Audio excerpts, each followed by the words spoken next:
Selepas bara api menyala, si Abah Aceng membawa 2 buntalan kain tadi mendekat ke api. Sambil baca-baca, 2 buntalan kain tadi pun dimasukkan ke dalam api yang membara. Abah Aceng mundur. Yang ketika baru beberapa langkah mundur ke belakang,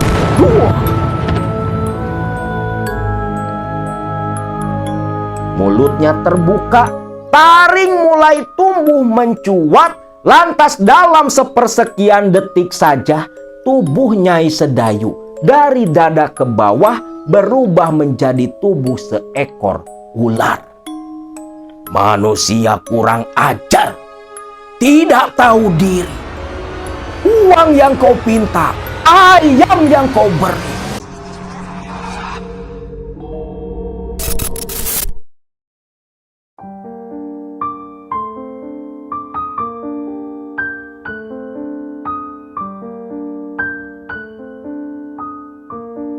Assalamualaikum warahmatullahi wabarakatuh.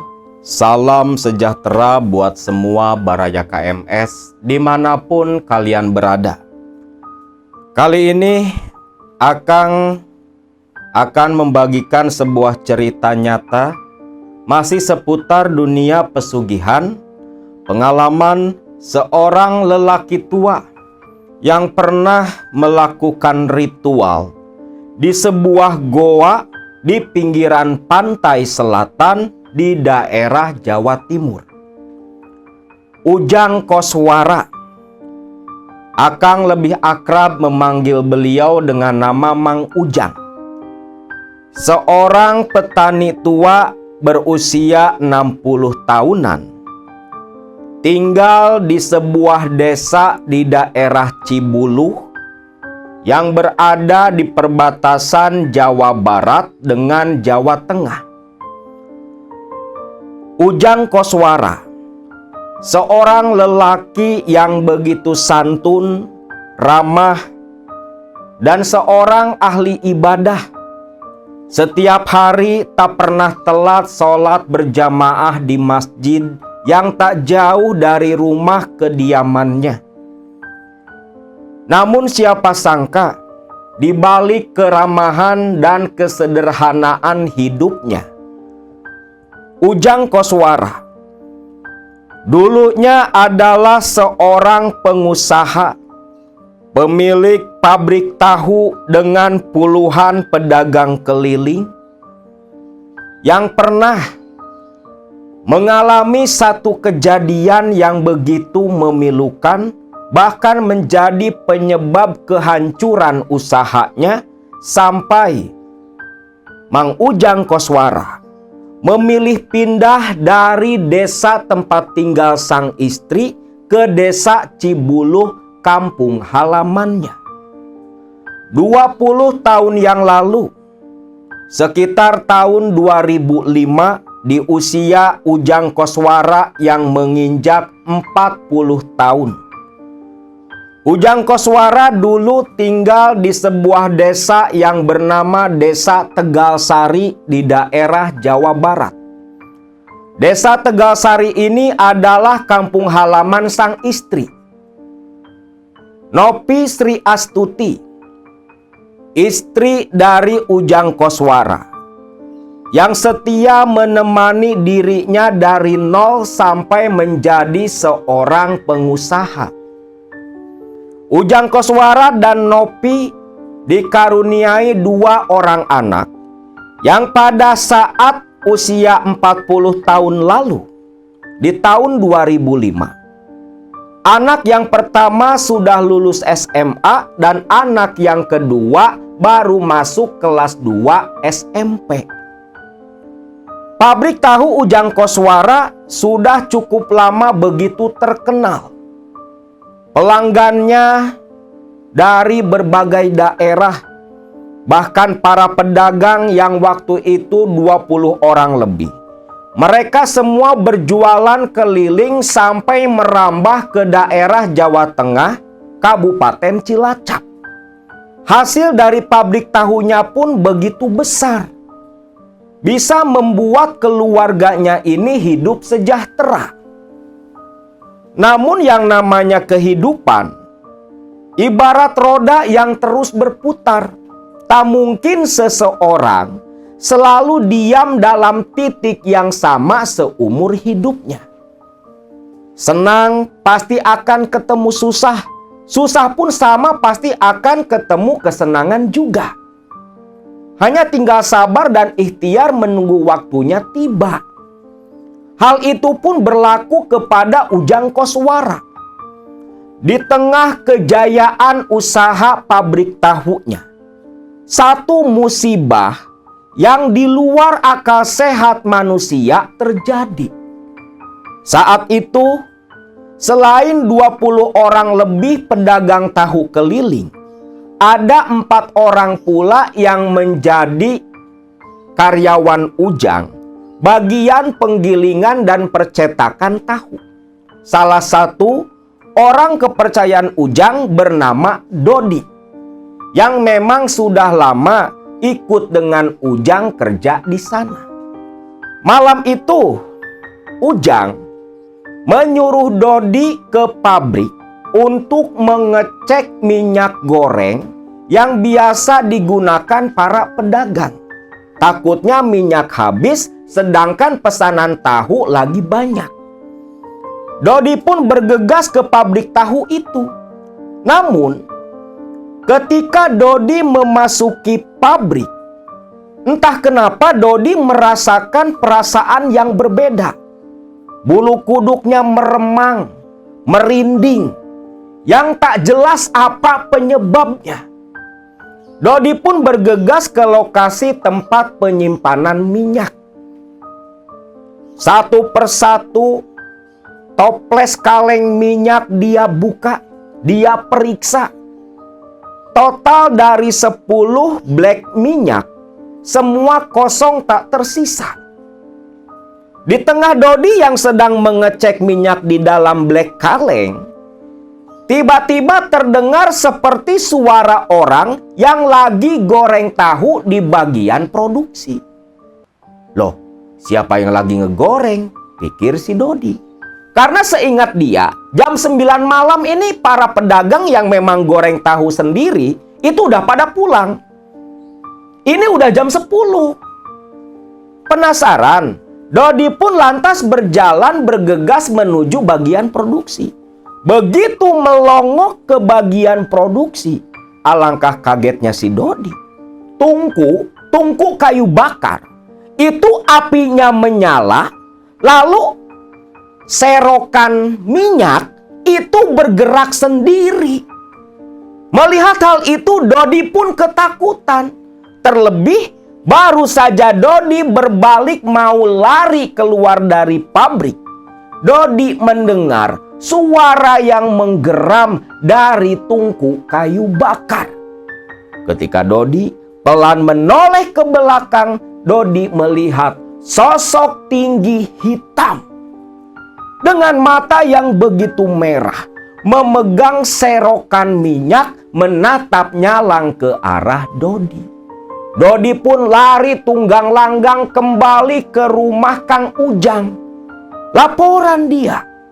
Namun di sini Kang Ujang, ketika mendengar cerita Dodi, dia hanya tertawa. Ya Allah, Dodon, makanya kalau malam tuh jangan mabok terus, jangan minum ginseng terus. Nah ini jadinya, masa ada setan mainin cutik, mainin serokan? Kan gak mungkin lah, Dodon. Bener bos, sumpah bos, saya lihat sendiri bos. Ayo bos, kalau gak percaya, kita langsung ke pabrik, ajak si Dodi. Ujang pun penasaran pula kan, akhirnya ikut bareng si Dodi ke pabrik. Dan betul lah apa yang Ujang sangkakan. Ini si Dodi pasti mabok. Lah ketika dia masuk pabrik, tungku itu api dah padam. Serokan udah pada ngegantung. Gak ada tuh serokan di atas katel isi minyak. Tuh, mana Don? Kamu mengimpi, mabok kamu. Halusinasi. Lain kali, kalau malam tuh jangan minum terus, agak dikurangi, Don. Di sini Dodi hanya garuk-garuk kepala. Dia ini sadar, walau habis minum dia kontrol. Berapa black yang habis, Don, minyak? Semua kosong, bos. 10 black semua kosong, gak ada minyaknya. Ah, masa sih? Perasaan baru 2 hari lalu loh beli minyak. Ya bos lihat sendirilah, ucap Dodi yang gak mau membantah. Nah di sini Ujang Koswara langsung ngecek black minyak. Begitu mengecek black minyak, lah di sini Ujang Koswara sampai geleng-geleng kepala. Udah jelas tuh ada 3 black yang masih disegel. Kok si Dodi bilang semua kosong? Nah di sini Dodi pun gak habis pikir. Karena seingat dia, semua black itu tutupnya dia buka. Minyak gak ada. Kok tiba-tiba ada 3 black minyak dalam posisi tutup masih disegel? Nah selepas itu Ujang pun memaklumi si Dodi lah. Karena memang Dodi ini kan habis minum. Dianggapnya lagi mabok tuh. Akhirnya balik lagi ke rumah. Namun selang 2 hari kemudian, banyak hal-hal ganjil yang terjadi di pabrik tahu Kang Ujang. Dodi, jam 5 subuh sudah mengalirkan air dari toren penampungan. Air yang digunakan untuk merebus kacang kedelai. Ketika air ngalir ke tungku, ke tempat perebusan, Dodi terkejut. Airnya itu bau bangkai. Sampai karyawan yang lain dipanggil sama Dodi. Sup, Usup, sini Sup. Ada apa Kang Dodi? Sup, coba cium. Ini air kok bau bangkai ya Sup? Ah, masa iya sih Kang? Air dari toren kok bisa bau bangkai? Ya kamu cek sendiri, kamu cium, ucap Dodi. Nah, si Yusuf itu langsung ngecek air. Bener tuh, air bau bangkai. Akhirnya salah satu karyawan disuruh naik ngecek toren. Nah si karyawan ini pun naik. Ketika karyawan naik, si Kang Ujang datang. Dodi dan yang lain pun laporan kalau air bau bangkai. Nah ketika si karyawan tadi yang naik ngecek toren, itu langsung teriak. Karena kata dia, di dalam toren itu ada bangkai ayam putih. Ayam kampung, ayam jago warna putih. Bahkan sudah mengeluarkan belatung. Ya gimana nggak kaget coba? Toren itu kan tertutup rapat. Berarti ada orang yang sengaja masukin bangkai ayam ke dalam toren. Bangkai ayam dikeluarkan, air dikuras, toren dicuci sampai bersih. Di sini Ujang pun mengumpulkan semua orang. Ditanyai satu persatu, barangkali ada yang tahu siapa yang menyimpan bangkai ayam di toren air. Tapi semua orang tak ada yang tahu. Bos, logikanya aja bos. Itu bangkai udah pada belatungan. Itu pasti udah 2-3 harian dalam toren bos. Masa iya? Airnya baru bau sekarang bos. Kemarin-kemarin kan enggak bos. Di sini semua karyawan pun kebingungan. Ya udahlah. Sok, sekarang isi lagi sama air yang baru. Mulai produksi lagi. Pesanan lagi banyak, ucap Ujang Koswara. Nah, sekitar jam 11, satu persatu para pedagang pulang. Tapi pulang di sini bukan pulang habis jualan mau setor uang. Justru kepulangan mereka hampir sebagian besar itu protes ke bos Ujang dikarenakan tahu mereka berbau busuk. Nah, di sini Ujang sampai bingung. Kok bisa? Tahu dalam kondisi baik. Bahkan salah satu pedagang bilang, tahu itu ketahuan busuk ketika melayani pembeli. Bahkan yang paling parah, ada yang mengaku tahunya itu mengeluarkan belatung. Makin bingung Kang Ujang pada saat itu. Akhirnya tahu-tahu yang dibawa para pedagang tadi subuh, semua dibuang oleh Kang Ujang ke kolam ikan. Karena tak ada yang terjual sama sekali. Semua busuk, bahkan ada yang mengeluarkan belatung. Hari berganti hari. Kejadian serupa terus terjadi. Di sini Ujang sampai putus asa. Dia sampai ngemodal lagi beli alat-alat baru. Tempat nyetak segala macam diganti. Tapi tetap saja, dari pabrik tahu bagus sampai dicek dulu tuh sebelum dimasukin ke keranjang. Tapi ketika dijual sama para pedagang, tahunya bau bangke, ada yang ngeluarin belatung. Bahkan ada yang sampai berjamur. Betul-betul gak masuk akal. 1 minggu full kejadian itu berturut-turut berlangsung terjadi. Semua cara sudah dilakukan oleh Kang Ujang, namun tak ada perubahan berarti.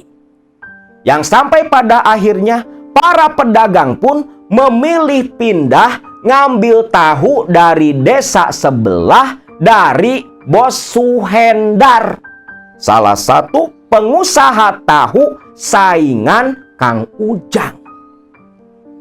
Di sini Kang Ujang sampai mikir apa yang sebenarnya terjadi ke pabrik miliknya. Kang Ujang ingat betul saat itu pertengahan bulan Muharram. Lah di sini, satu sore, selepas hampir 3 mingguan nih, pabrik akhirnya berhenti produksi. Hutang di Bos Kedelai udah menumpuk. Karena biasanya Kang Ujang ini ngambil dulu, baru nanti dibayar. Sedangkan tahu yang diolah semua mubazir, busuk. Sedangkan kedelai tiap hari ngambil terus. Entah sudah berapa juta hutang Kang Ujang di Bos Kedelai. Pedagang 20 orang lebih, hanya sisa 3 orang. Bahkan karyawan yang biasa bikin tahu cuman tinggal si Dodi doang. Yang lain pada pindah ke pabriknya si Suhendar di desa sebelah. Nah, satu sore Kang Ujang yang betul-betul mulai frustasi, hanya duduk diam sambil ngerokok, menatap gelas kopi yang masih terisi penuh. Tiba-tiba si Dodi ini datang. Assalamualaikum bos. Waalaikumsalam Dod. Duduk Dod, mau ngopi? Gak usah bos, baru tadi di rumah ngopi. Ada apa Dod? Bos, kayaknya ada yang tak wajar sama pabrik kita bos. Maksud kamu apa Dod? Bos, ini jelas bos, sudah 3 minggu kejadian sama terus terulang. Bos masih inget nggak waktu malam dulu, waktu saya bilang black minyak udah habis. Terus ada sosok tinggi besar hitam mainin serokan minyak. Itu semua nyata bos. Dan besoknya kan kejadian tuh bos. Air bau bangke, ada bangke ayam dalam toren. Ini pasti ada hal yang tak wajar menimpa pabriknya bos, ucap si Dodi. Maksud kamu apa Dod? Bos, ini pasti ada yang ngirim guna-guna buat nutup usahanya si bos. Yakin bos? Saya jadi curiga bos. Curiga apaan? Sama siapa? Ya siapa lagi bos kalau bukan si Suhendar. Dari dulu kan dia itu pengen nyaingin pabrik tahu Bos Ujang. Mendengar ucapan si Dodi, Ujang pun lantas terdiam. Teringat dia satu kejadian. Beberapa minggu ke belakang, Sebelum si Dodi katanya lihat sosok tinggi besar, Ujang baru ingat. Satu saat si Suhendar itu sempat mampir ke pabrik. Sore hari itu mau menjelang maghrib. Maksud Suhendar mampir ke si Ujang itu mau pinjem kacang kedelai. Karena kacang kedelai di pabriknya Suhendar habis. Nah, Ujang yang memang gak punya pikiran aneh-aneh, walau yang datang ini saingan usahanya, dia kasih 1 karung. Maka ketika si Dodi ngomong curiga sama Suhendar, Ujang ingat peristiwa itu. Akhirnya apa? Dalam hati dan pikiran Ujang langsung menerka-nerka. Bisa juga ya. Apa jangan-jangan memang si Suhendar yang bikin ulah? Pikir si Ujang. Bos, kita nggak boleh tinggal diam, bos. Kita harus nyari penangkalnya, nyari dukun, bos. Buat beresin masalah guna-guna ini, bos. Iya, Dod. Tapi dukun di mana? Saya mana tahu dukun yang bisa ngobatin masalah seperti ini. Tenang, bos. Tenang. Di ujung kulon, bos, itu ada dukun namanya Abah Aceng. Kebetulan saya kenal, bos. Gimana kalau kita coba datengin aja Abah Aceng? Siapa tahu beliau ini bisa membantu masalah kita. Ujang pun mangguk-mangguk, lantas akhirnya setuju. Dan bareng dengan si Dodi, keesokan harinya berangkat ke desa ujung kulon menemui sosok Abah Aceng. Singkatnya tiba di ujung kulon, ketemu langsung dengan dukun yang namanya Abah Aceng. Seorang lelaki tua usia 50 tahunan yang memang di daerah desa ujung kulon terkenal sebagai seorang spiritualis, seorang dukun, tabib. Bahkan dulu mantan tukang sunat titit. Nah, di sini pun Ujang lantas menceritakan kejadian-kejadian aneh yang menimpa pabriknya. Si Abah Aceng yang mendengar cerita Ujang hanya mangguk-mangguk lantas tersenyum. Kalau dari yang Ujang bilang, memang sepertinya ada orang yang jahil sama pabrik tahu milik Ujang. Tunggu sebentar. Abah mau coba terawang. Takutnya Abah salah, ucap si Abah Aceng yang lantas pamitan masuk ke dalam kamar. Tak lama, Abah Aceng pun keluar kembali duduk di kursi menghadap Ujang Koswara dan si Dodi. Gimana, Bah? Tanya Dodi yang udah gak sabar. Aduh, bener euy. Pabrik Ujang Koswara teh ternyata memang betul ada yang ngirimin teluh. Ada yang ngirimin guna-guna penutup usaha, Jang. Dan ini gak sembarangan loh. Ini media yang digunakannya itu tanah kuburan serta ayam tulak. Loh, ayam tulak, Bah? Ayam apaan? Ayam tulak, Jang. Kalau Abah tak salah lihat waktu tadi nerawang, itu berupa ayam kampung, jago, warnanya putih, tapi di bagian sayap itu ada selembar bulu berwarna hitam. Ayam tulak. Tulak itu kunci, Jang. Jadi maksudnya untuk mengunci usaha orang biar gak berkembang, gak maju, dan hancur. Nah ini dampaknya kan sudah Ujang rasakan sendiri. Aduh, bener, Bah. Bener. Saya dah hancur-hancuran, Bah. Hutang makin besar di Bos Kacang. Belum lagi karyawan, belum saya gaji, Bah. Termasuk si Dodi, Bah. Jadi gimana, Bah? Tolonglah, Bah.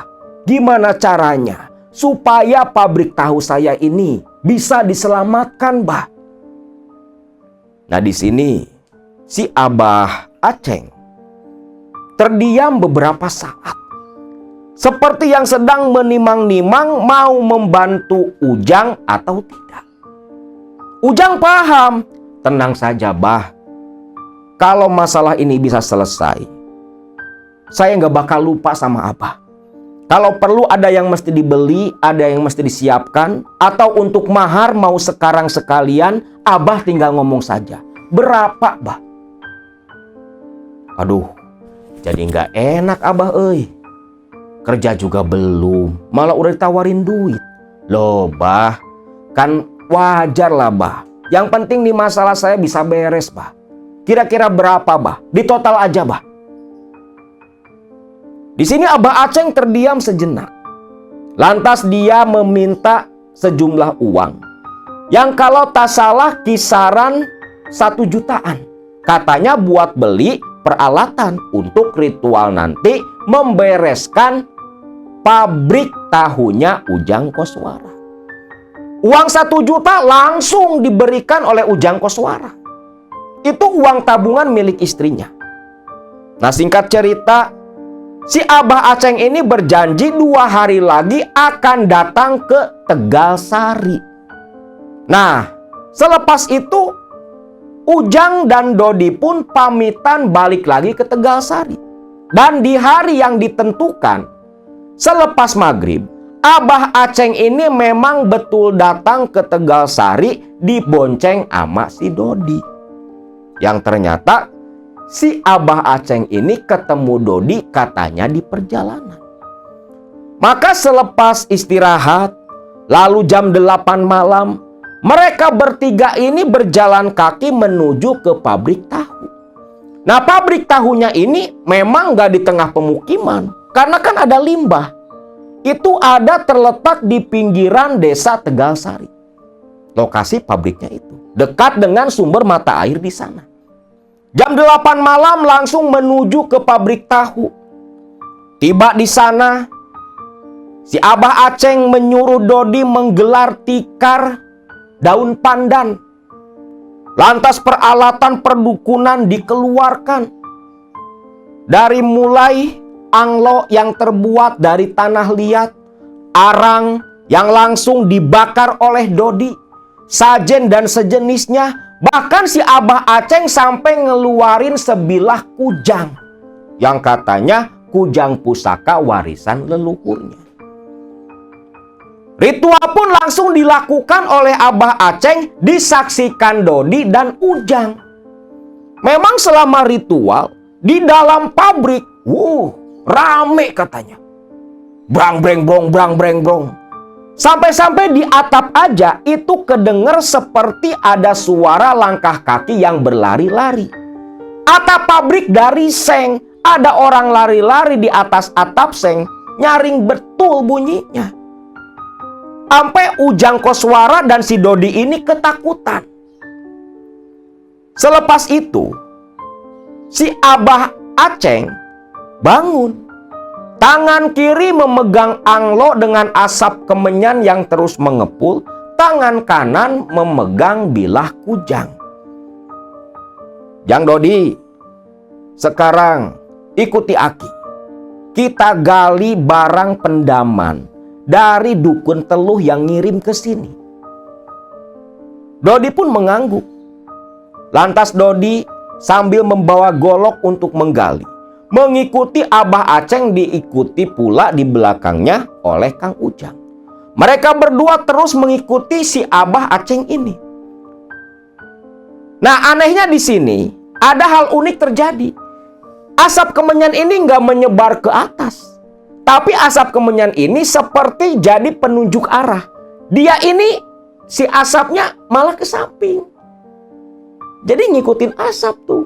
Dan asap berhenti tepat di belakang pabrik di sebuah pohon nangka.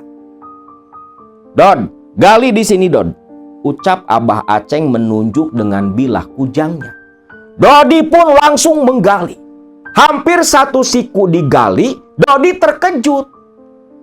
Ada buntalan kain warna putih yang begitu kusam.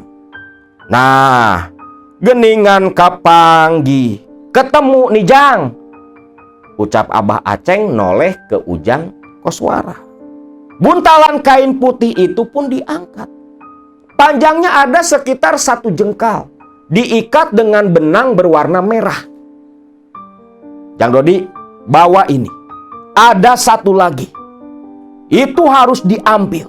Kalau tidak, pabrik ini pasti bangkrut, ucap Abah Aceng.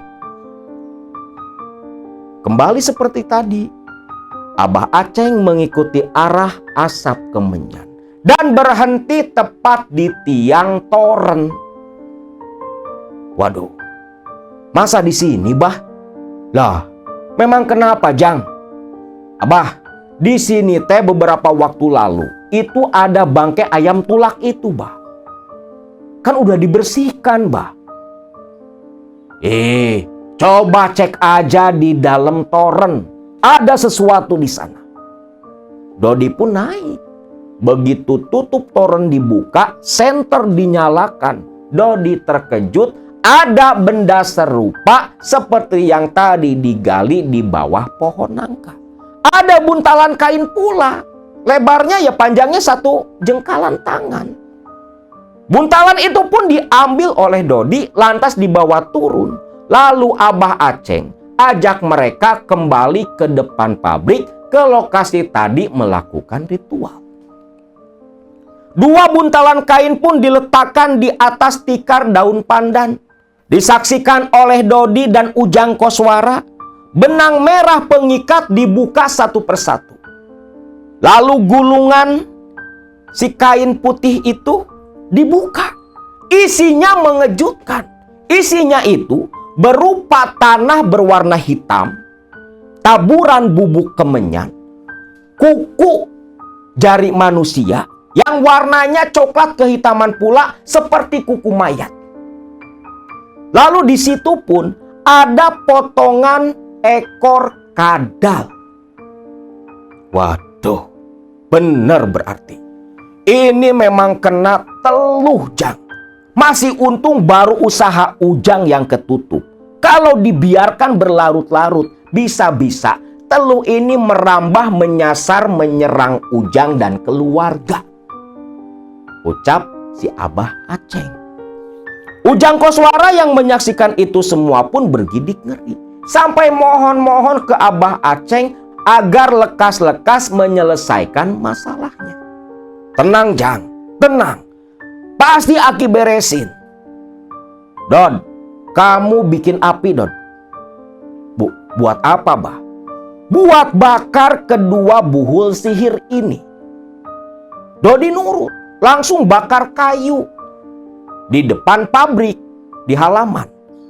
Selepas bara api menyala, si Abah Aceng membawa 2 buntalan kain tadi mendekat ke api.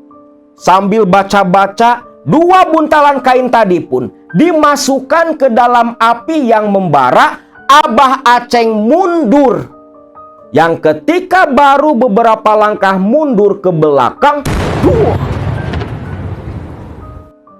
2 buntalan kain meledak, membuat kayu yang terbakar api berhamburan di halaman pabriknya Ujang Koswara.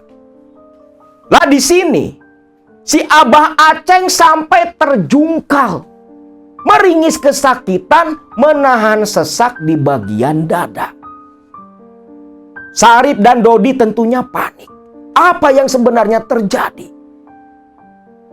Di sela napas yang tersengal menahan sakit, Abah Aceng berkata kalau ternyata si dukun teluh menyerang kembali saat Abah Aceng membakar buhul sihir yang tadi ditemukan.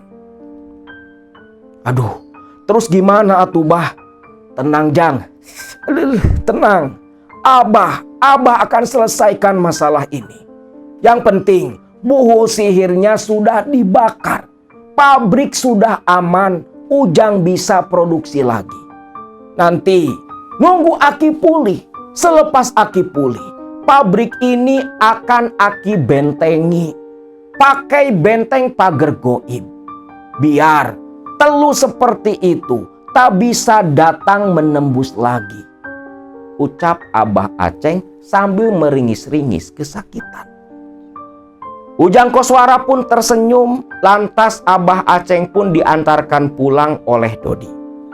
Merasa sudah aman nih pabriknya, besoknya Ujang Koswara pun ke pasar, nemuin bos kacang kedelai. Dia ngutang lagi kacang beberapa karung, karena yakin nih produksi tahu pasti normal lagi. Walau pedagang yang sudah dihubungi hanya ada 5 orang yang bersedia berjualan, tahu pun diproduksi. Sehari, 2 hari, 3 hari, tahu normal kembali. Namun, menginjak hari ke-7, hal yang dulu terjadi kembali terulang lagi. Tahu kembali busuk, mengeluarkan belatung, dan berjamur. Pahamlah Ujang, ini pasti jebol. Dan dia ingat, Abah Aceng belum memasang pagar goib di pabrik miliknya. Maka Ujang dan si Dodi sore harinya itu langsung menuju ke desa Ujung Kulon menemui Abah Aceng. Namun ketika tiba di rumah Abah Aceng, Abah Aceng terbaring lemah sakit. Yang ketika didatangi Dodi serta Ujang Koswara, Abah Aceng mengatakan dia angkat tangan tak bisa melanjutkan pengobatan karena dia sendiri sampai diserang terbaring lemah tak berdaya. Di sini Ujang emosinya meluap-luap. Kurang ajar si Suhendar. Tenang bos, tenang. Masalah seperti ini gak bisa kita tuntut bos. Ini barang goib, gak kelihatan. Baiknya bos, cari orang pintar lain yang mampu menyelesaikan masalah ini. Ini kan udah jelas bos, memang ada orang yang kirim teluh. Nah dari situ, Ujang Koswara pun terus mencari orang pintar. Namun sayang, beberapa orang pintar yang didatangi, yang dihadirkan, tak ada satupun yang bisa menyelesaikan masalah Ujang. Yang ada, hutangnya Ujang semakin bertumpuk. Karena bayar dukun ini lumayan. Minimal satu orang dukun itu 500.000, 2005 loh. Dimana waktu 2005 pelayan toko aja gaji cuma 300, 400.000 sebulan. Ini 500.000 sekali datengin dukun. Dan entah sudah berapa dukun yang diundang oleh Ujang Koswara. Semua nyerah angkat tangan, tak mampu menyelesaikan masalah si Ujang. Tentunya Ujang Koswara makin terpuruk. Pabrik tahunya sudah betul-betul bangkrut. Ditambah lagi, utusan dari para pemberi hutang, termasuk si bos kacang kedelai, hampir 3 hari sekali datang menagih utang ke rumah Ujang Koswara. Utangnya sampai puluhan juta loh. Hampir stres Kang Ujang dibuatnya saat itu. Ujang sudah putus asa. Bukan hanya dukun yang dia datangi, dia datangkan. Bahkan Ujang sendiri sempat mendatangi seperti seorang ustadz dan pemuka agama. Tapi tak ada satupun yang bisa membantu menyelesaikan masalahnya Ujang. Semua orang berkata, kalau teluh kiriman ini begitu kuat dan jauh di atas kemampuan mereka. Ujang dan keluarga sudah begitu bingung. Hutang di luar sudah semakin menumpuk. Para penagih utang terus berdatangan. Sampai Ujang ini tak kerasan tinggal di rumah. Nah satu ketika, Dodi kembali datang menemui Ujang. Selepas 1 minggu, Dodi ini nggak tahu kemana. Nah, waktu itu Dodi datang ke rumah Ujang Koswara sekitar jam 9 malam. Pakai kemeja, pakai celana panjang, seperti orang yang habis jalan-jalan. Habis perjalanan jauh lah. Kelihatan juga tuh mukanya kayak yang kecapean. Loh, dari mana kamu, Dod? Anu bos, habis dari Cilacap, nemuin saudara. Saudara itu loh bos, saudara istri saya. Yang kaya itu. Oh, yang bos roti itu? Iya bos, ini loh bos, ada yang mau saya sampein bos. Sok, duduk aja Dod. Dodi pun duduk. Nah di sini, Dodi pun cerita. Dia ini habis nemuin saudara istrinya yang di Cilacap. Namanya itu Sugianto. Sugianto ini memang orang kaya. Punya beberapa usaha seperti pabrik roti, kerupuk, tempe. Namun sebenarnya sumber penghasilan utamanya, sumber kekayaannya justru bukan berasal dari pabrik-pabrik yang dia miliki. Tetapi dari sesuatu yang ditutup rapat, hanya keluarga istrinya Dodi yang tahu semua itu. Nah di sini Dodi membocorkan rahasia dari Mas Sugianto. Begini bos, terus terang aja bos, saya nganggap Kang Ujang ini sudah seperti saudara. Kang Ujang sudah mau berbaik hati menerima saya kerja. Sudah lama pula kan Kang, saya ini ngikutin Kang Ujang. Perlu Kang Ujang ketahui, saudara saya yang di Cilacap itu, dia orang kaya. Tahu sendiri bos lah, pabriknya kan banyak bos. Namun sebenarnya bos, Kang Sugianto itu, dia punya sebuah rahasia. Mendengar itu, Ujang tentunya penasaran. Rahasia apa yang dimaksud oleh Dodi? Lantas, Dodi pun menjelaskan kalau sebenarnya Sugianto itu melakukan praktik pesugihan. Itu bos, Mas Sugianto sebenarnya dia jalanin pesugihan. Muja bos. Muja. Muja siapa? Yaitu bos, Muja Nyi Roro Kidul, Ratu Pantai Selatan. Astagfirullah. Ternyata hasil pesugihan. Iya bos. Dan terus terang aja bos, saya sengaja ke Cilacap. Itu rencananya mau bantu Kang Ujang. Waduh Dod, kalau pinjam duit ke si Mas Sugianto puluhan juta, gak mungkin dia mau ngasih. Kalau ngasih pun gak tahu kapan bisa mulangin. Bukan minjemin duit bos. Kan tadi udah dibilang bos, Mas Sugianto ini dia pesugihan di daerah Jawa Timur bos, di Pantai Selatan. Nah, ini ada solusi buat Kang Ujang nih. Kalau Kang Ujang mau, Kang Ujang bisa ngikutin jejaknya Mas Sugianto. Loh, maksud kamu nyaranin Bapak buat ikut pesugihan, Dod? Ya iyalah bos, habis mau gimana lagi? Gak ada jalan keluar bos. Pabrik udah bangkrut, sekarang bos hutang banyak. Cuman itu satu-satunya cara bos. Di sini Ujang pun terdiam. Tapi Dod, yang namanya pesugihan itu kan mesti pakai tumbal Dod. Dodi pun tersenyum.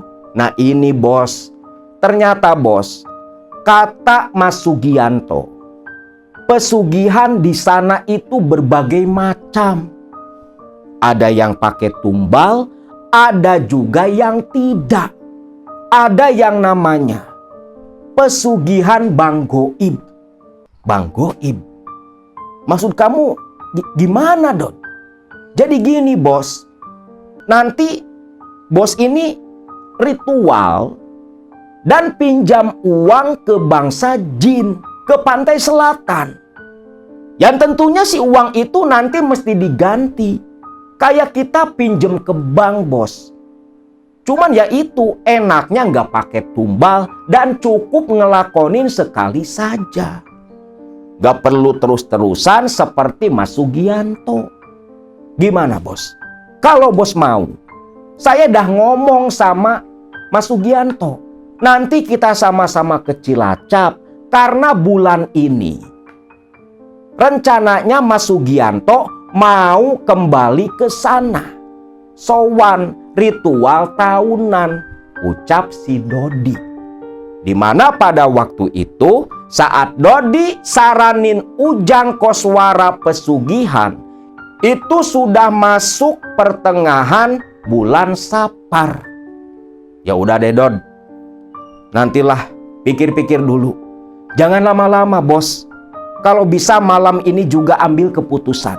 Soalnya Mas Sugianto 2 hari lagi mau langsung berangkat ke Jawa Timur. Ujang Koswara pun mengangguk, lantas Dodi pamitan pulang.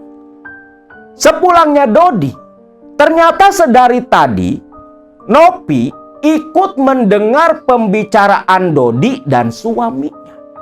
Maka ketika Ujang masuk ke dalam rumah, terkejut dia melihat sang istri berdiri menatap dengan penuh tanda tanya. Yakin Akang teh mau ikut pesugihan? Ya baru juga Akang mau cerita sama kamu Nop. Gak perlu Kang, Nopi sudah dengar dari tadi. Kita ngomong Kang. Ajak Nopi.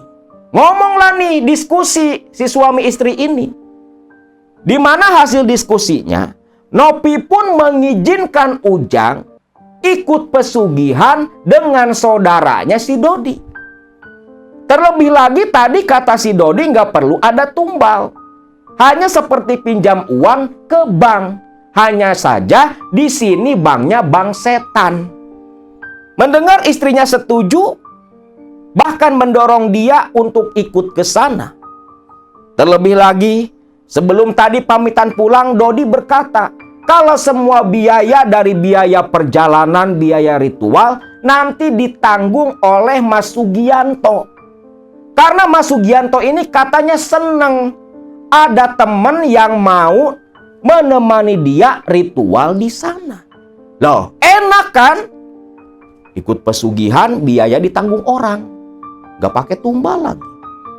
Orang yang lagi butek kayak Ujang Koswara ya pasti langsung tertarik. Ditambah nih bininya malah ngedukung.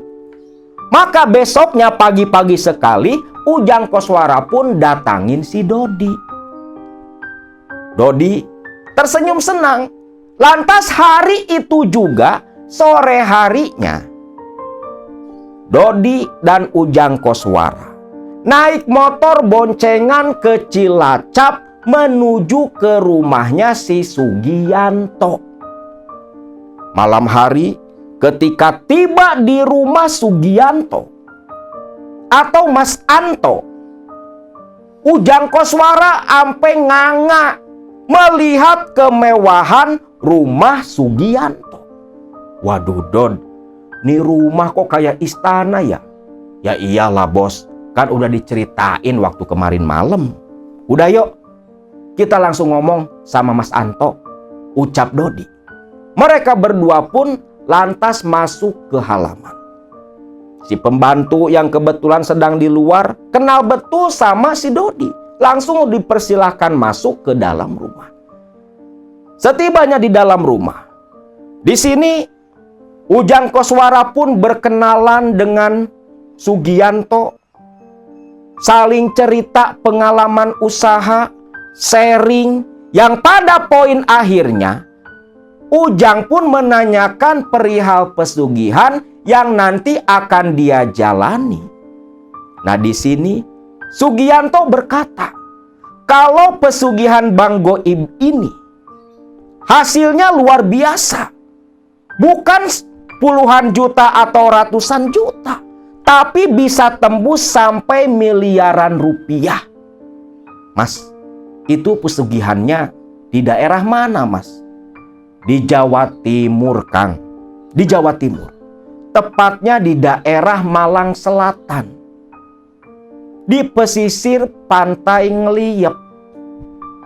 Di situ ada sebuah goa yang disebut Goa Patuk Ilang.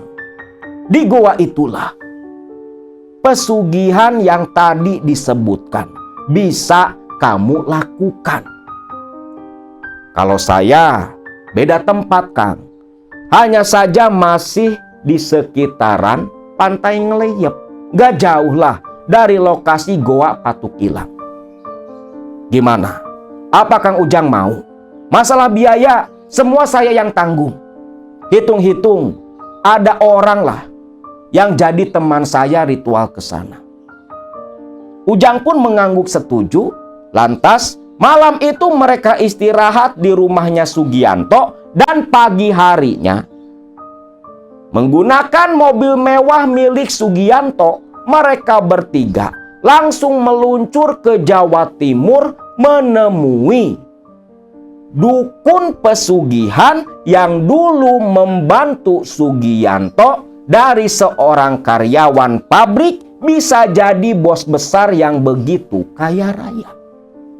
Singkat cerita, dari Cilacap berangkat Selasa selepas subuh. Tiba di daerah Malang Selatan. Karena estafet nyupir nggak berhenti, hanya istirahat sesekali. Rabu siang mereka sudah tiba di daerah Malang. Setibanya di Malang, Sugianto mengarahkan Dodi untuk mencari penginapan. Penginapan didapat masih di daerah Malang Selatan. Waktu itu tak tanggung-tanggung langsung sewa kamar sekitar 1 mingguan. Dibayar cash langsung oleh Mas Sugianto. Hari Rabu itu pun setibanya di hotel selepas charter kamar, mereka bertiga langsung istirahat.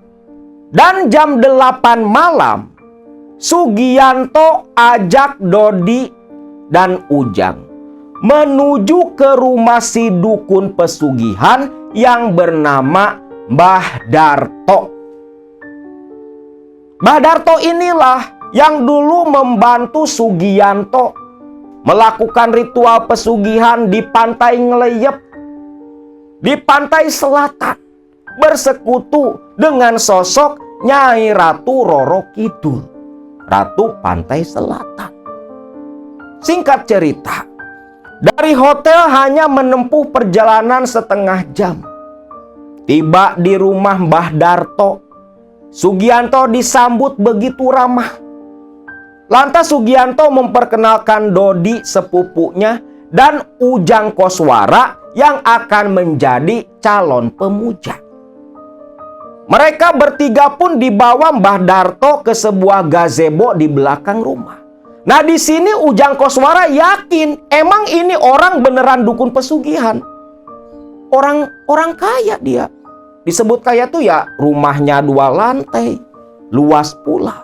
Jarang dong ada dukun pesugihan yang seperti si Mbah Darto ini. Rata-rata kan dukun pesugihan ini kere-kere loh. Ini beda. Nah, di gazebo, Ujang Koswara yang memang awam masalah pesugihan, dia menanyakan berbagai hal berkaitan dengan pesugihan Bang Goib di Goa Patuk Ilang yang nanti akan dia jalani. Di sini pun Mbah Darto menjelaskan seperti apa pesugihan di sana. Yang intinya memang sama persis seperti kita pinjam uang ke bank. Tak jauh berbeda. Nah, di sini Mbah Darto bilang ada anggunan atau jaminan. Dalam arti akan ditukar harta yang nanti diberikan dengan sesuatu yang diinginkan oleh si jin pesugihan. Bisa berupa apa saja. Tergantung nanti hasil negosiasi antara Ujang Koswara dan jin yang akan memberikan harta. Bisa berupa manusia ataupun sembelihan hewan. Cuman mesti ingat, Kang Ujang, pinjam di Bank Goib ini ada jatuh tempo sama seperti di bank manusia. Temponya 6 tahun. Waduh, 6 tahun ya Mbah? Iya, temponya 6 tahun. Tapi yo, nggak perlu dicicil, nggak perlu diangsur. Yang penting di waktu jatuh tempo, uang sudah harus dikembalikan ke sana. Berarti waktu dulu tahun 2005, 2011 itu waktu jatuh tempo pesugihan Bank Goibnya. Lantas, kalau misalnya saya nggak bisa ngembaliin duitnya, bagaimana Mbah? Ya nyawamu yang nanti diambil sebagai denda, sebagai gantinya. Ingat, bukan hanya kamu, tetapi sampai 3 keturunanmu akan ada yang diambil sebagai ganti uang yang kamu sudah nikmati. Pikir-pikir lagi, Leh. Pikir-pikir lagi. Di sini Ujang terdiam 6 tahun. Tapi kalau cuma 6 tahun, pikir Ujang bisa keputer tuh duit. Bisa buka usaha lagi. Dan pasti bisa dikembalikan. Karena memang kan pikiran Ujang ini udah buntu. Akhirnya Ujang pun setuju. Mendengar Ujang yang sudah begitu nekat, Mbah Darto hanya tersenyum saja. Ya sudah. Anto, besok kamu cari sesaji buat ritual si Ujang Koswara. Kita antar dulu si Ujang ke Goa Patuk Ilang. Baru selepas itu, nanti kita ikuti sesuai alurnya saja. Terkhusus kamu yang nanti akan melakukan ritual di Gunung Kombang. Ucap Mbah Darto.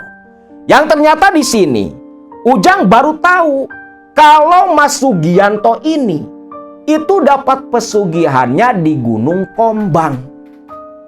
Gunung Kombang ini ya masih satu lokasi dengan Goa Patuk Ilang. Gak jauh dari Goa Patuk Ilang, pulau atau si Gunung Kombang ini yang memang berada di pinggiran pantai itu terlihat jelas. Selepas diskusi selesai, Sugianto pun bawa Ujang dan Dodi kembali balik ke hotel.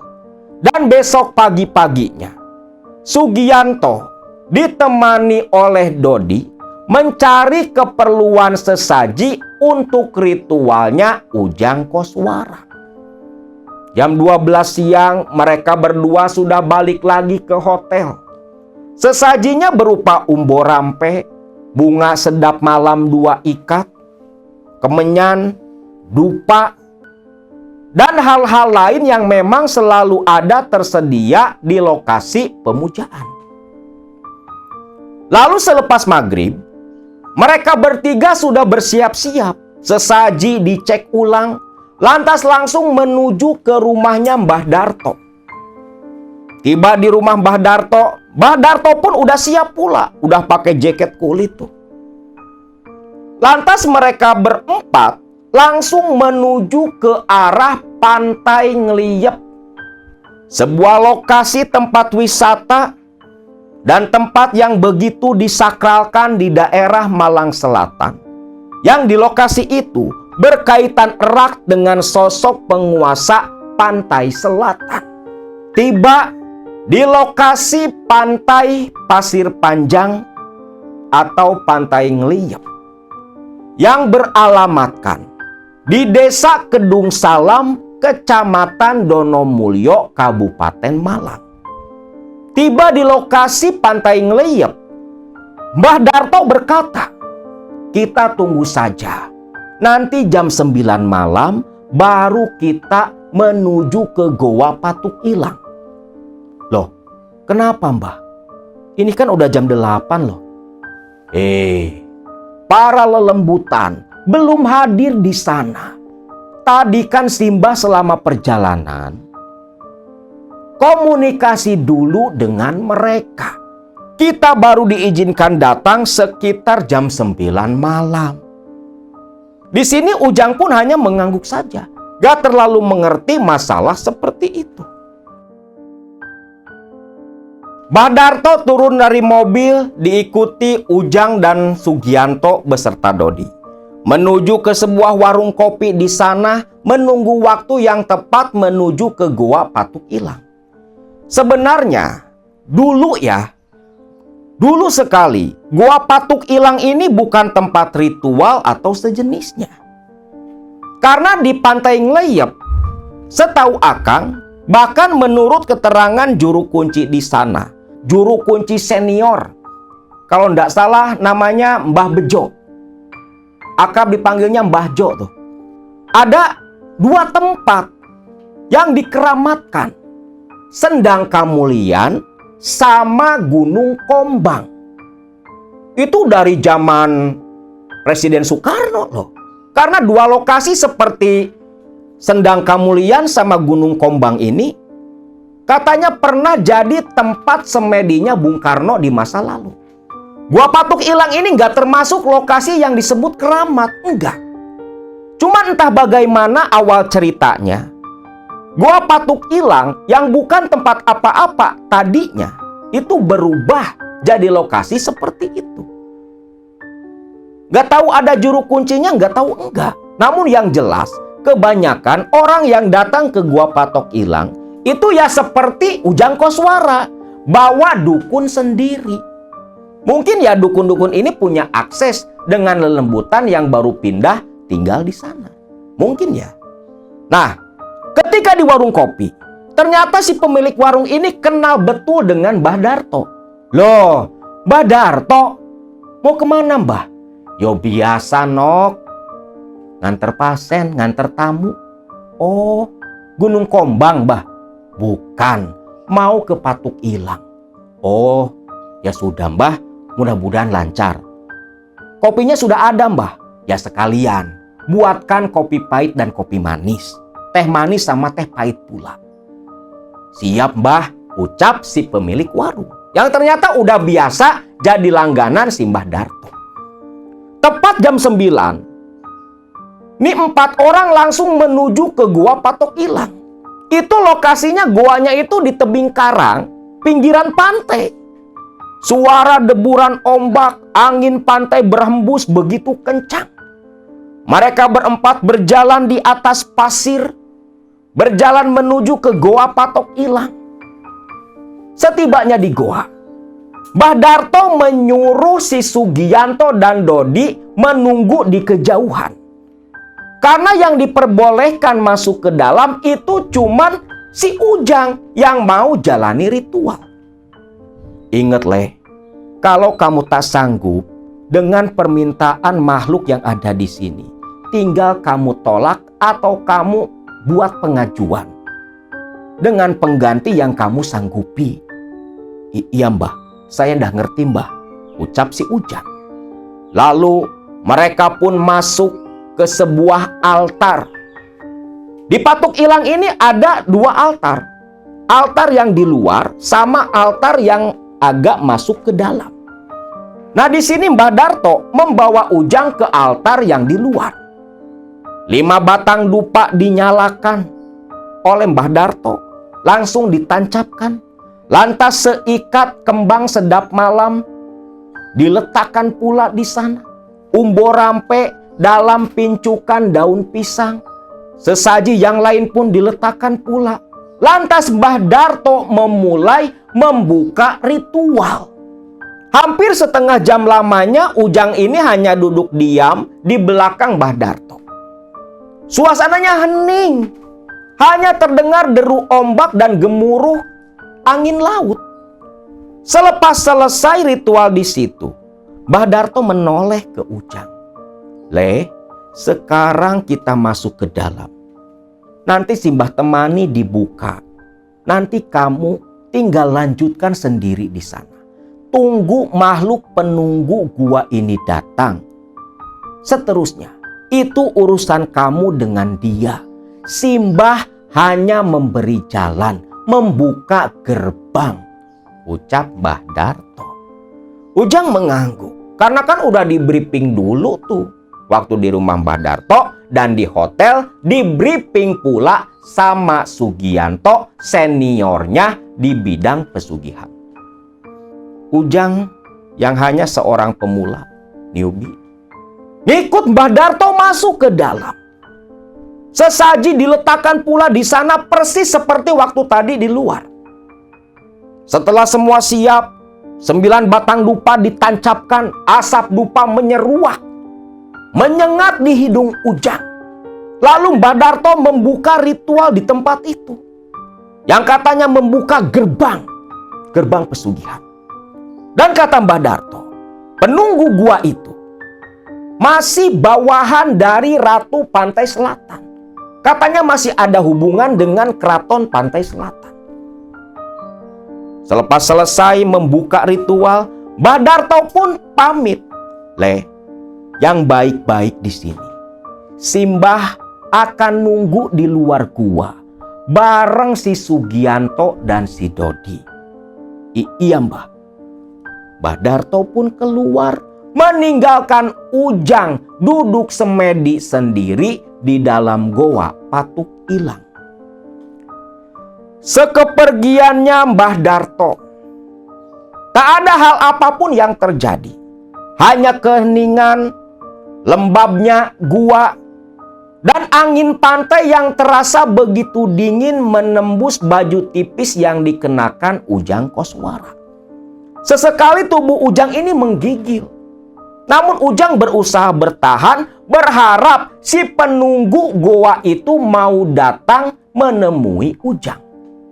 Bau wangi dari asap dupa perlahan mulai tergantikan oleh bau laut, seperti bau ikan yang digarang di bawah terik matahari. Campuran bau anyir dan bau garam begitu menyengat. Lalu terdengar suara gemuruh angin pantai yang menderu-deru masuk ke dalam gua.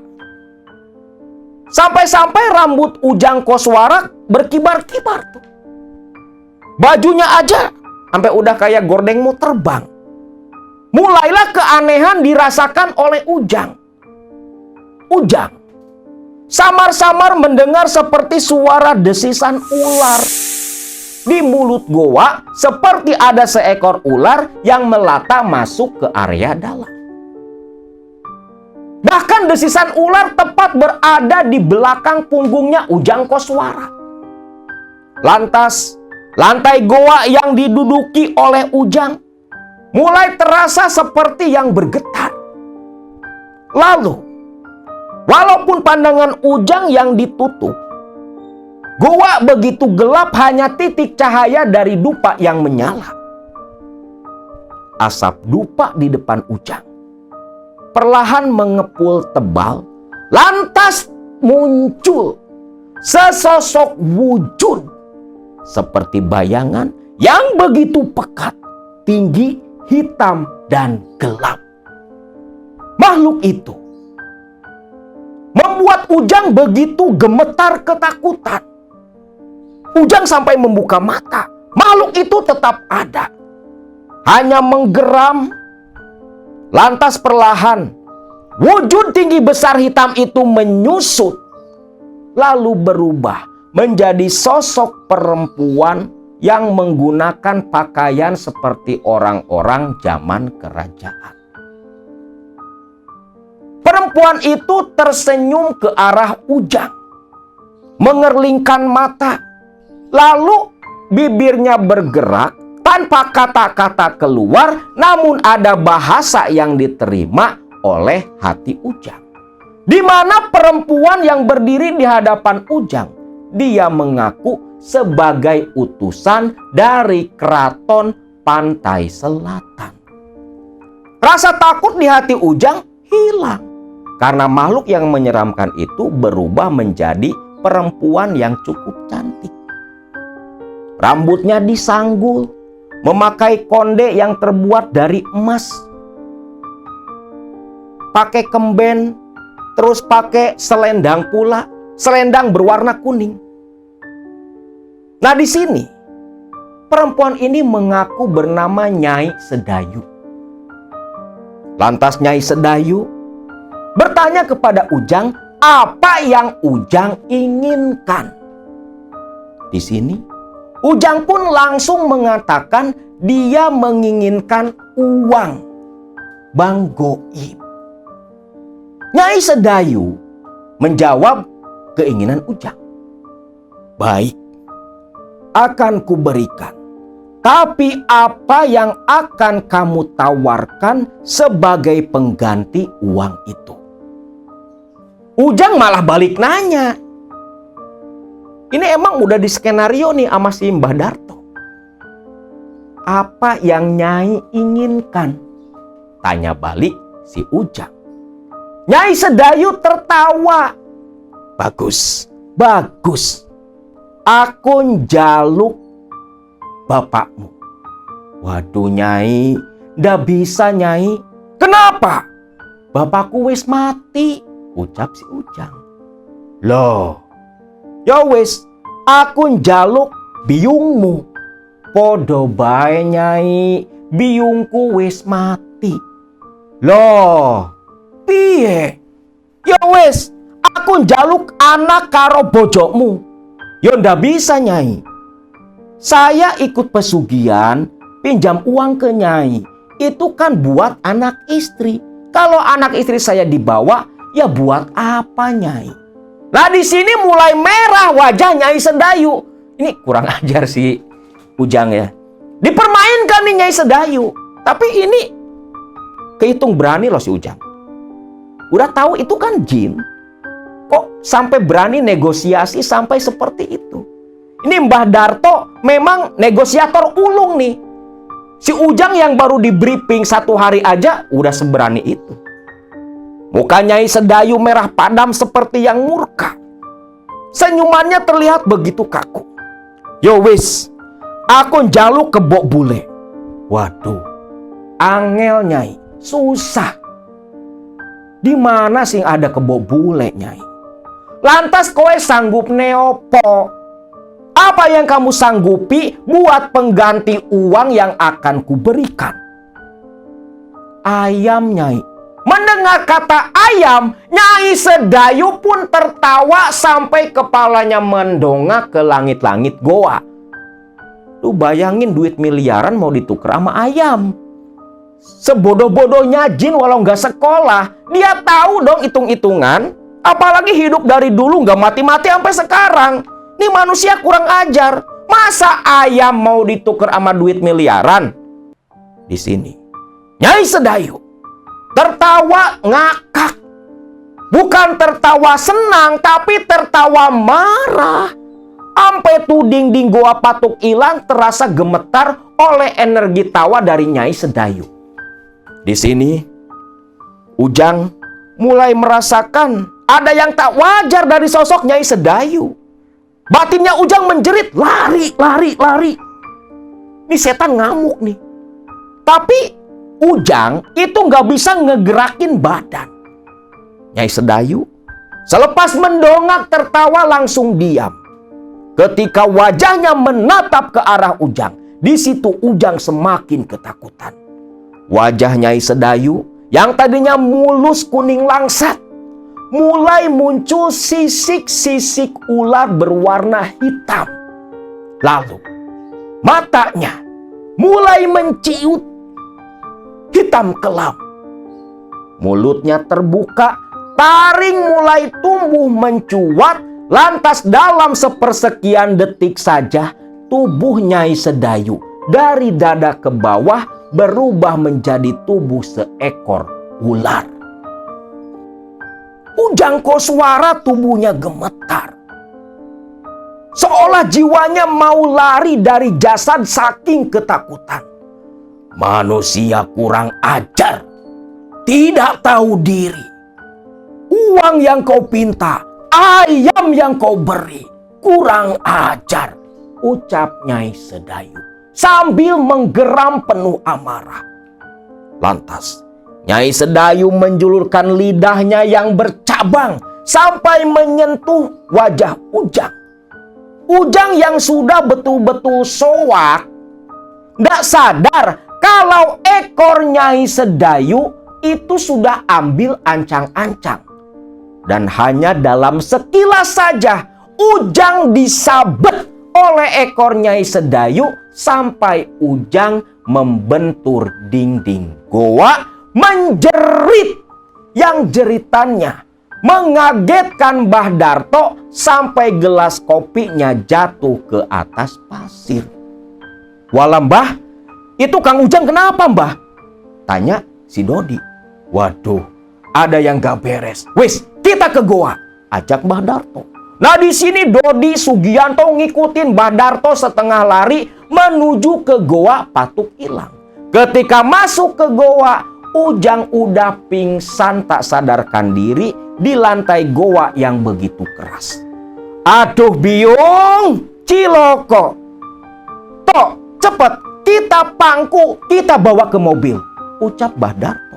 Si Ujang pun digotong dibawa ke dalam mobil. Loh, Mbah, itu tamunya kenapa Mbah?" tanya si pemilik warung. "Biasalah yuk, ono masalah, aku pamit dulu yo," ucap Mbah Darto. Ujang dibawa masuk ke mobil, Mbah Darto masuk, mobil pun langsung meluncur balik ke Malang ke tempat tinggalnya Mbah Darto. Tiba di rumah Mbah Darto, Ujang pun diurut-urut, diobati sambil dijampi-jampi oleh Mbah Darto. Hampir 1 jam si Ujang ini masih dalam kondisi pingsan. Tepat jam 1 malam, Ujang baru siuman. Yang ketika Ujang membuka mata, yang pertama keluar adalah jeritan dari mulutnya. Mbah Darto menenangkan Ujang. Dodi terlihat begitu khawatir. Sugianto hanya melongo melihat Ujang yang seperti itu. Selepas Ujang bisa menguasai diri, Ujang pun ditanyai apa yang terjadi waktu negosiasi dengan utusan dari pantai selatan. Di sini Ujang ceritakan. Awalnya Dodi Sugianto mendengarkan dengan begitu seksama. Namun ketika si Ujang nawarin ayam sebagai ganti uang miliaran, Dodi dan Sugianto pun sudah tak kuat lagi. Mereka berdua tertawa terpingkal-pingkal akibat mendengar kebodohan si Ujang. Mbah Darto hanya geleng-geleng kepala. "Walah lele, kenapa nggak tawarin kambing, kebo? Itu kan lebih mudah." "Iya Jang, padahal kalau minta sapi pun nanti biar aku yang belikan, nanti kamu tinggal ganti," ucap Sugianto. Barulah sadar si Ujang. Baru ingat kalau semua urusan ritual Sugianto lah yang akan menanggung. Akhirnya Ujang pun hanya bisa menyesal. "Waduh, terus bagaimana Mbah? Apa ndak bisa diulang?" "Ya ndak bisa. Kamu wis gagal pesugihan di Goa Patuk Ilang. Wis, ndak bisa. Paling nanti ikut pesugihan di tempat lain, di tempat si Sugianto dulu. Wis lah, sekarang kalian balik ke hotel. Dan kamu toh, kamu siapin buat keperluan ritual nanti. Jangan lupa, sediakan 1 pasang ayam cemani. Yang jago buat kamu toh, dan yang betina, yang babon, itu buat si Ujang." Sugianto pun mengangguk paham, lantas membawa Ujang Koswara dan Dodi kembali ke hotel tempat mereka menginap, istirahat sambil keesokan harinya melakukan persiapan mencari keperluan sesaji untuk ritual di Gunung Kombang. Lantas, berhasil atau tidakkah pesugihan yang akan dijalani oleh Ujang Koswara pasca dia gagal negosiasi di Gua Patuk Ilang? Kita saksikan di video selanjutnya.